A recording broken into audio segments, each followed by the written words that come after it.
The absolute number one place is brokermatchup.com, in my opinion, because I can back it up with facts, but of course I'm a broker, so I'm gonna go that route with it's going to be the broker channel because I know what it saves the borrower. It's an average, it's just under 10,000 per transaction, $10,000 per transaction when you go with a broker versus a retail location. Let's say you go to Chase Home Loans or Regions or one of the big box banks that they have loan programs, but that's not really their expertise and they are more expensive at the end of the day. Welcome to the Real Estate Pros Show, where we interview real estate investing professionals from coast to coast, as well as the service providers that serve the real estate investing industry. Our goal is simple: share what's working now to help you improve and scale your business to the next level and meet the pros that can help you get there.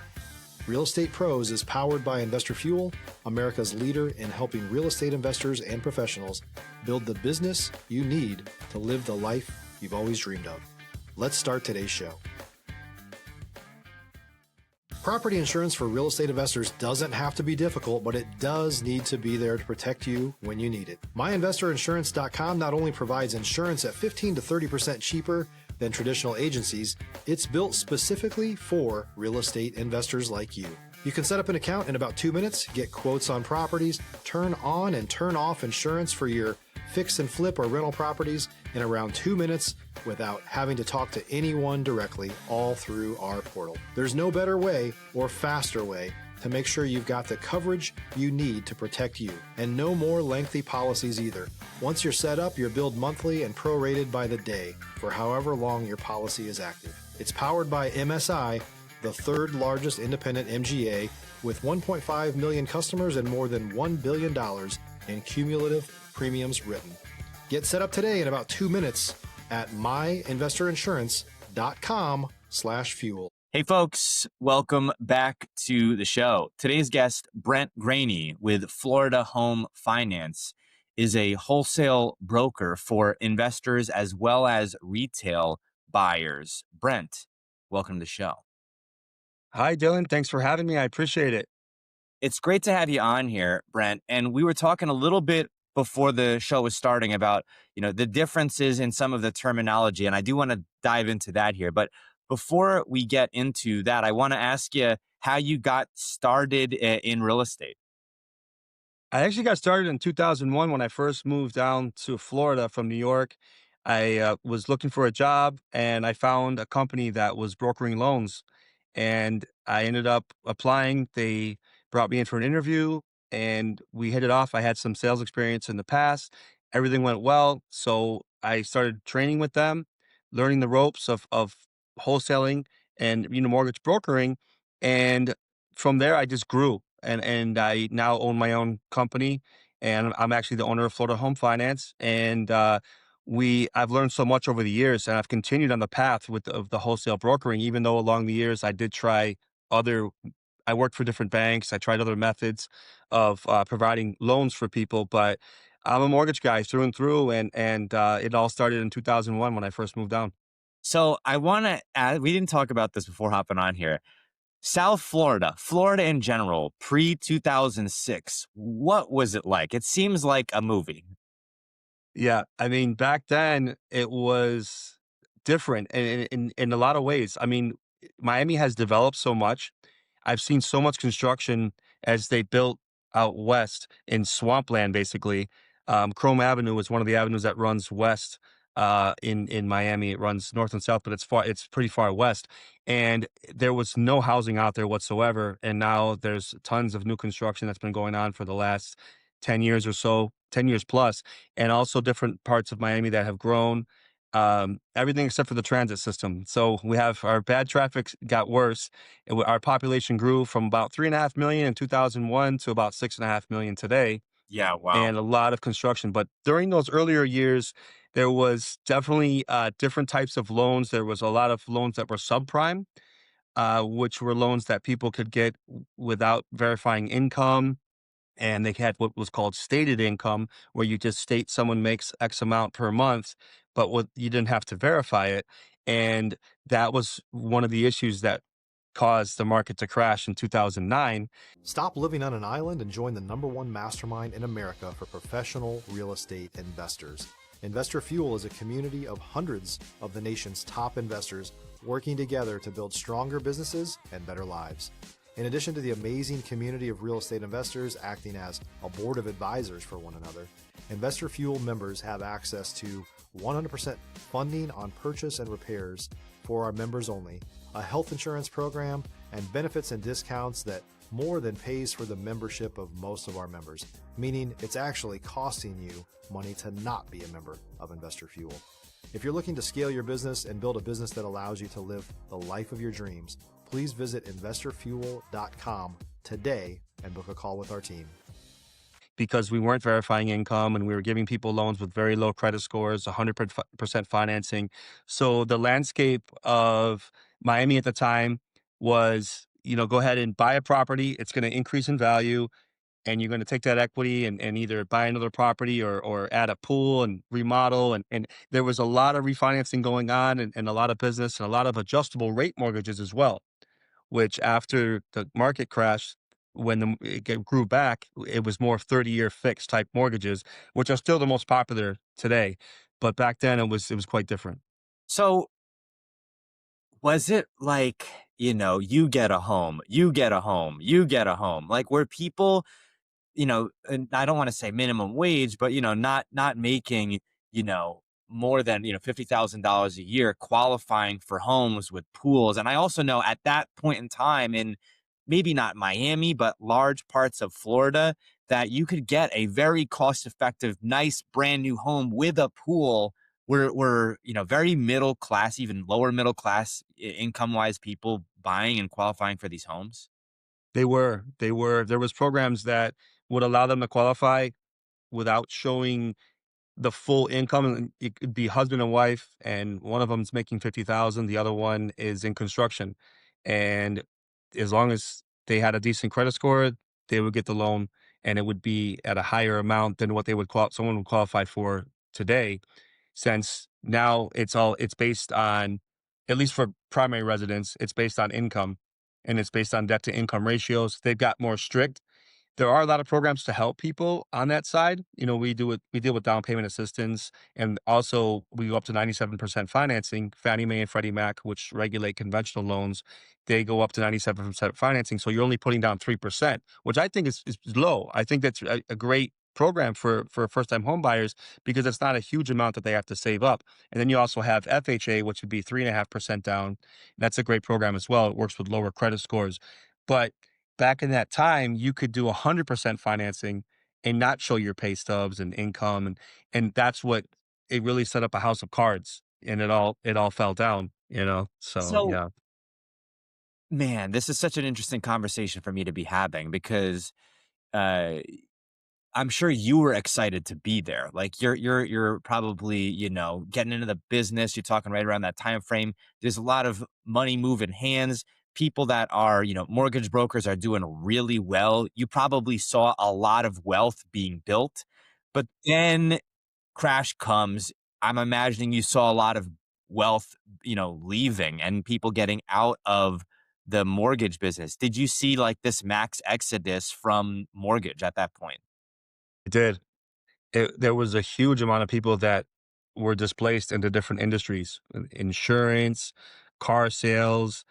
And it was just it was hard for people to continue when so many banks were imploding, and the programs changed quickly to where not as many people would qualify versus before, when you could give so many different people loans and then refinance loans, and it was popular almost to refinance and just keep pulling money out of, take your equity out and use it for even trips, traveling and home improvements and buying other properties. And then people were buying multiple properties to rent them out, but they didn't have the reserves, because I think it's an important factor to have reserves. If you're going to be a landlord, if you're going to be someone who owns investment properties, you should have some money put away. But people were just buying and buying without really having that investor structure in place to Yeah. where they're doing it the right way. And then that all fell apart and unraveled. And so many people were also in the industry of home improvements and building pools and everything that was tied in together with that. So they were all affected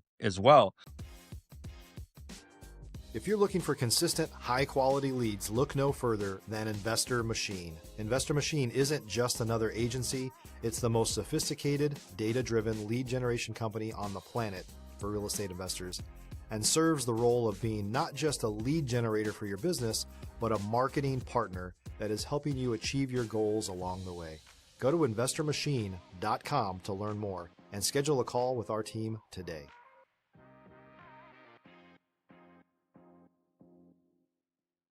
So it was a big crash in Miami. I mean, it hit really hard here. How did you get through that, man? I I honestly barely got through it. I had an office and I had to downsize, and I at one point, I mean, it was just such a struggle to even get one loan, but I would just find a loan that I could do, get through it. We couldn't do FHA back then. I couldn't because you couldn't broker FHA. So with the wholesale lending and you when you broker, you have a lender that funds the loan. FHA wasn't allowing the broker channel to fund or to originate FHA loans. You had to have what's called Eagle status, and you had to have a huge net worth, and then you could qualify and underwrite your FHA loans and work with lenders that way, and they would fund them. But uh, a lot of brokers weren't able to do that. So that was the hard part because as a lot of banks were imploding and programs were going away, the FHA program was always there. 3.5% down, low credit score, not so strict on credit. So that was still there, but I couldn't even do that program. So I really just had to find whatever I could and get so many more applications just to close one loan because a lot of people were underwater. The values were dropping during that time very fast, and people were owing more than what the value of the property was. And it made it so you couldn't do a refinance. And so it got difficult. And actually, for a while, I ended up on the other side of things, which is loss mitigation, helping people keep their home and giving them loan modifications through a program that I was working with a lender with that they're actually a loan servicer that they had a lot of loans that were defaulted, and I would work those portfolios and bring them back to current. We'd buy the house back, whatever solution we could come up with to help them keep the house in most cases. Hey, But yeah, I did that as well just to kind of supplement what was going on with the originating because it was just a difficult time. hey, love of the game, man. People have to pivot through those times. I mean, everybody that I've talked with on this show who's been in real estate for more than like 5 years has had to have not just a small, but a significant pivot in their business. And, if I am almost skeptical of people if they say, oh, yeah, I've sold homes for 20 years the same way, or, mortgage broker. I'm like, there was a time maybe where you weren't doing that. Maybe you're not doing the volume that you say you're doing. I don't know. But what I have noticed is that these pivots, you talk from going in the more traditional space to loss mitigation and from helping, people stay into their homes. That's a lot of what I've seen, investors doing on in a different regard. So maybe right now I'm licensed in Texas as a realtor. Fix and flip is maybe a little bit more challenging because there's just so much new construction happening. So people are pivoting into how do I become a builder, a developer? How do I maybe get into, multifamily? So they're still in the game. It's just a different avenue. Correct. Yeah, I've seen that as well with different people that I've met in the industry. They've had to pivot along the way. Even people that get into commercial purchasing with storage units, like those facilities with the storage. That's something that I know a few people that ended up pivoting from buying real estate, going over to that market and buying. It's still real estate, but it's just a different type of owner. Being an owner of a facility like that, you have many tenants that are basically just renting storage space versus a house where you have multiple moving parts. You have appliances that can break down, you have the plumbing and different things that can happen along the way. And I've seen that as well, just because everyone kind of has the different breaking point, you could say, or a different time when they say, okay, that's it, I need to try to get into something else. Well, this side of the business is either not doing that well or it's having more challenges. I want to ask you a granular question about what I guess the way to phrase this would be, who's the right person for people to go see in their situation if they're looking for, their first home, their first home loan? If you're a new or newer real estate investor looking to launch or grow your real estate investing business, please check out Investor Fuel Club. It's a coaching community, but unlike anything you've ever seen before. And you can actually partner with members of our mastermind from coast to coast on deals right in your market.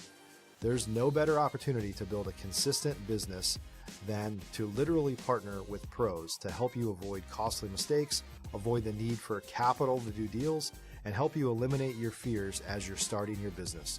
Learn more about Investor Fuel Club at investorfuel.com/club. There's so many different options that people can go to. And I think most of the time people start off on Google, and that's how you end up with like the behemoths because they've got the most ad spend. But I am kind of woefully ignorant on this. The terms like wholesale broker, direct lender, indirect lender, and then of course you've got like the big behemoths. You can go find like Rocket Mortgage if you just Google mortgage. Where should people start? Well, the absolute number one place is brokermatchup.com, in my opinion, because I mean, I can back it up with facts, but of course I'm a broker, so I'm gonna go that route with it's going to be the broker channel because I know what it saves the borrower.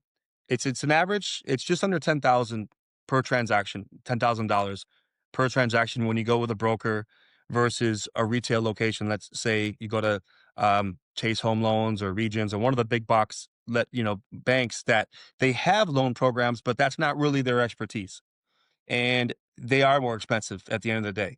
So, brokermatchup.com is excellent because it's nationwide and it'll hook you up with a broker in your area. It'll connect you with someone that is experienced. You can see how they're ranked. So, if you put in your zip code, it's going to rank top to bottom. Now, how they're ranked is with the lender that's behind this. It's called UWM, United Wholesale Mortgage. They're the largest wholesale lender in the United States.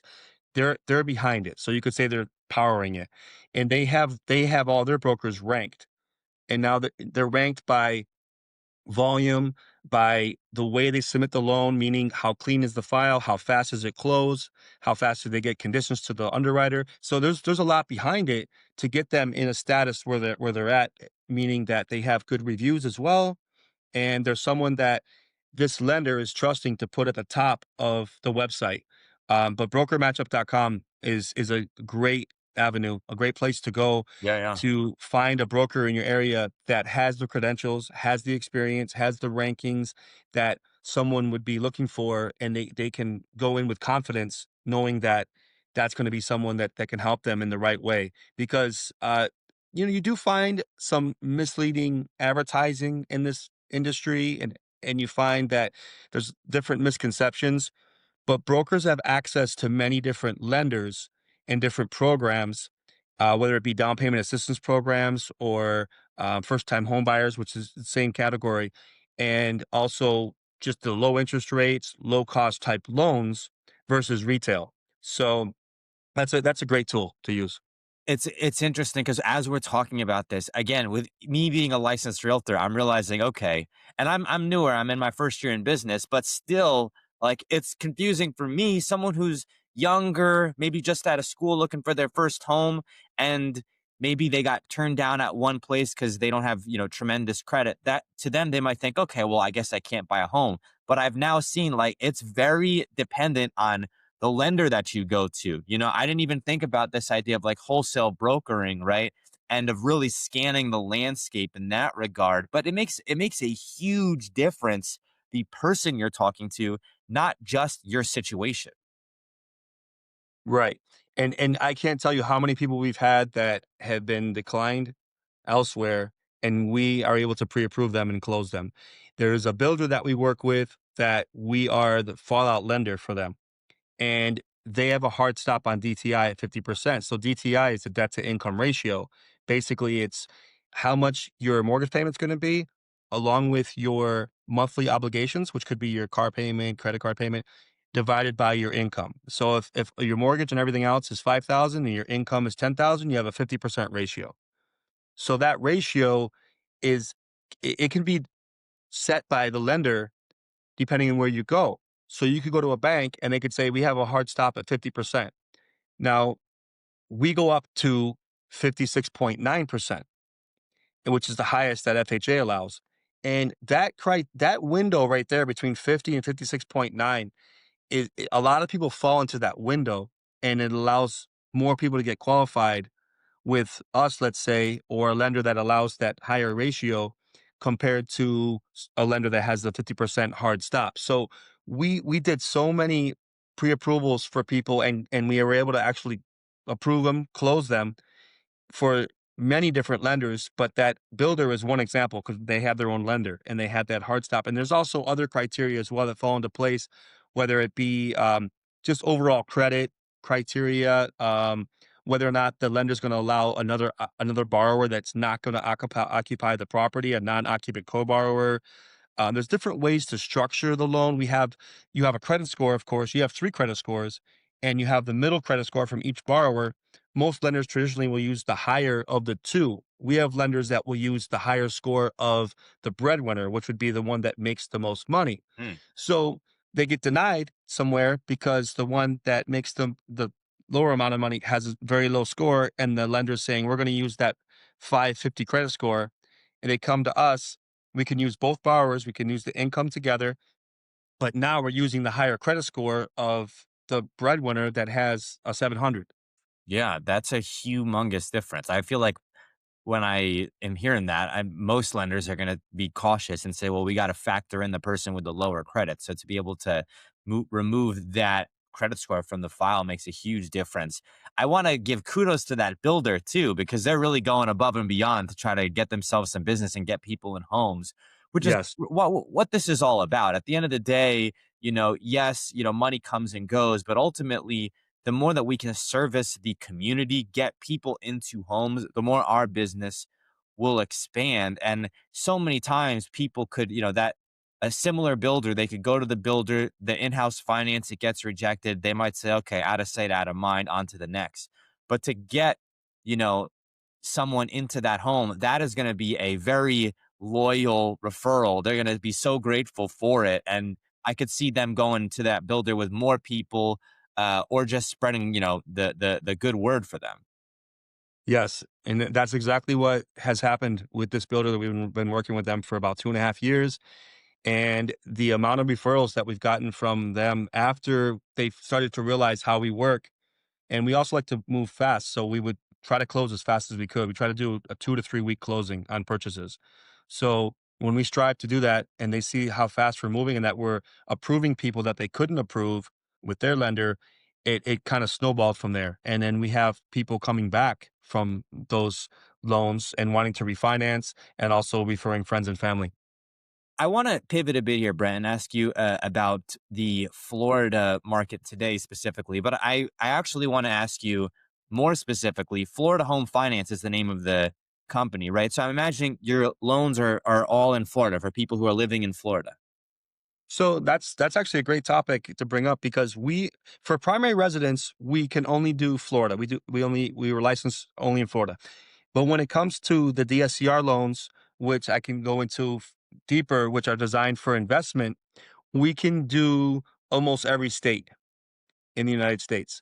Right now, we can't do California, Arizona, and New Jersey, but we can do all the other states on an investment product. So it's pretty interesting how that works. We're partnered with the lender, the investor that does the loan, and we do it through the wholesale channel.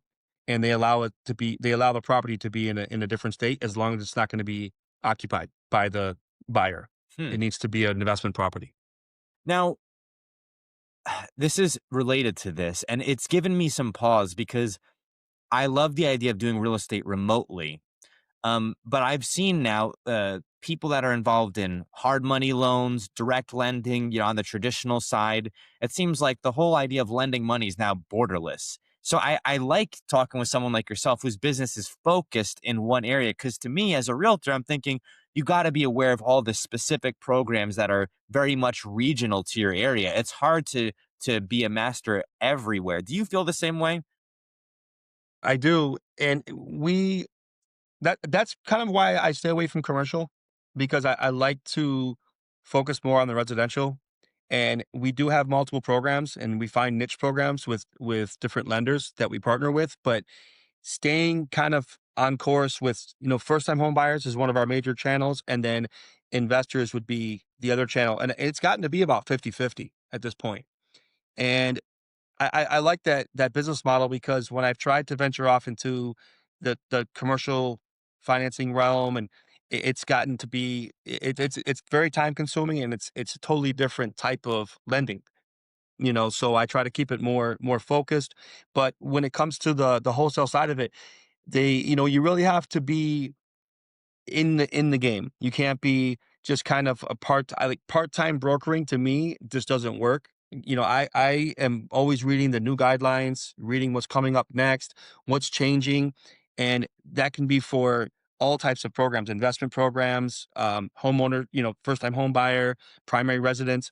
Condos is a big thing down here in Miami that is different in Miami, South Florida, I should say, than it is in other parts of the country, because they have a much more stricter guidelines to qualify for a condo here than they do in other parts of the country. And that's because of the condo itself, not the loan program per se, but the condo has to also qualify through a questionnaire. They have to have reserves, a 10%, and they have to meet some other requirements. So the condos have been something that they've been a challenge, but there's also many moving parts around the condos. But we also do the condos as well. But I think it's a matter of it's such a fluid industry. It's always changing. You kind of just have to really have to be on top of the new guidelines. So condos is an interesting. We could do a whole podcast probably about condos. Oh yeah. Oh yeah. Is this a growing market? I imagine it's been in Miami for quite some time, but is there more interest now in condos, both because of price point, maybe because of people wanting to get out of renting but not being able to afford the homes per se? Is there some waves being made in the condo realm? I would say there's really there's a market for condos, and there's still building more condos downtown, and different. They're building huge skyscrapers, and there's definitely a market for them. The price point can come into play when there's someone who will come to me, let's say, to get pre-approved, and they can't qualify for a single family residence, a townhouse, and then they go for the condo. They kind of have to fall into that price point. So that's the biggest factor, I would say, that causes people to kind of go into that market and start looking at condos, just because the price point can go much lower. And then I advise them to look at it as a stepping stone. Buy the condo, live in there for 2 or 3 years, save up while you're there, and then that will become an investment property eventually. That's right. You know, and that's really how I look at it. But I would say that I've seen in our applications, I've seen a decline in condos in the past year. I've seen in mortgage applications, but that's just for what I'm seeing. Yeah, yeah. And I've also had people who will wait to buy a townhouse or a single family before they buy a condo, because they want to avoid homeowners associations, which don't have the best reputation. And I know it's going to be a range here, and difficult question, but what's like the range of a price of a condo in Miami? So you can go down to the low 200s. So let's say about 210, 220, but that's going to be a one bedroom, one bath. That's where they're going to start. And then they go all the way up into the millions. Yeah, If you're going to be in, let's say, Kendall is like an area of Miami that's like it's southwest, and it's pretty affluent. It's a nice area. You're going to get a condo there, maybe like a 3-2 for like maybe in the 400 range.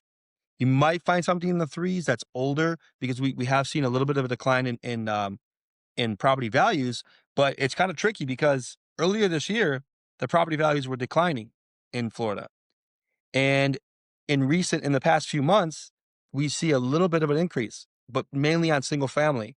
But we're seeing the market is tricky, and it does come down to supply and demand. There was a lot of people that moved here during the pandemic from California, New York, and they were bringing a lot of money with them. They were selling the property for where they're coming from, and they were coming here, and they were actually even willing to overpay on a property. So during the pandemic, it was kind of a strange time, because we were going through everything together as a nation. But then there was, the economy, when it came to the market for the housing, it was actually strong. It was a high price point market, and it was more of a seller's market. People were overpaying, but then that all kind of died out last year into the beginning of this year. But I'm not sure the exact reason, but there's a little bit of an increase in price in the last few months that we're seeing, and I don't know the exact reason for that, but that is what we're seeing lately. I could really have a whole conversation about condos. They're interesting to me.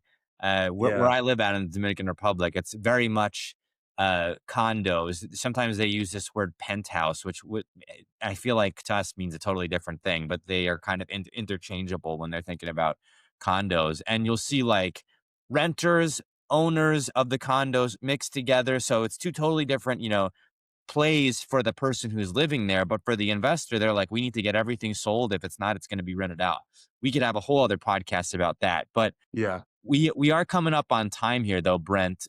Where can folks go if they're in Florida, maybe a first time buyer, maybe they're an investor themselves, they're looking at a deal, not sure where to get the lending from? How can folks reach out to you and your team?